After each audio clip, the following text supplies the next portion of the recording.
সুপ্রিয় দর্শকবৃন্দ, আসসালামু আলাইকুম। কেমন আছেন আপনারা? আশা করি আল্লাহর রহমতে ভালো আছেন। যদি চ্যানেলটি ভালো লাগে অবশ্যই চ্যানেলটি সাবস্ক্রাইব করুন, পাশে থাকবেন। প্রতিদিনের মতো আজকে আপুকে আমার চ্যানেলে হাজির করেছি। মিডিয়া কি কারণ আছে সেটা আপনাদের শোনাবো। আসসালামু আলাইকুম আপু। ওয়ালাইকুম সালাম। আপু ভালো আছেন? জি ভাই ভালো আছে। আপুর কি আগে বিয়ে শাদী হয়েছিল? না না, বিয়ে শাদী হয়নি।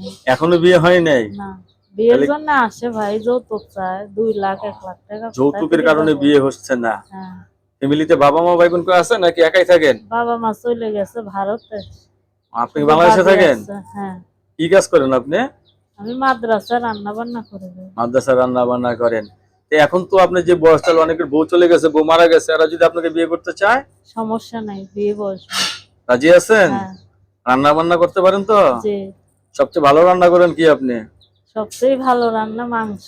মাংস। তাহলে তো কষাই বিয়ে করলে আপনার ভালো হবে হ্যাঁ নাকি? হ্যাঁ, যেই রকমই হোক, ভালো মানুষ হইলেই হয়।